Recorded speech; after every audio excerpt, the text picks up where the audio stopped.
Prior to video conferencing, we just went once a week and did a weekly clinic in jails. But it was clear that just once a week isn't enough for a jail, that often they will get a detainee in all of a sudden who's acting bizarrely, unstable in some way, and need an assessment much more quickly than waiting a week. We've had some that come in here, we'd had to keep in a padded room. They were so bad. Since Dr. Coy has had several sessions with them, in their tenure here, we hadn't seen them back.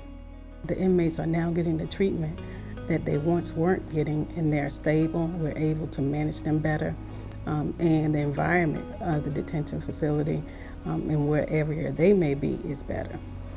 When a person with mental illness comes into a jail, they're not going to get a therapeutic intervention from an officer. It's just not the officer's role. Without medical records, we can't do much of anything. And so it is important that you have a psychiatrist that is able to identify issues with the inmates and then make a diagnosis and treatment. We're not doctors, we're not nurses. You do have a nurse on staff, but to have a professional psychiatrist is much greater.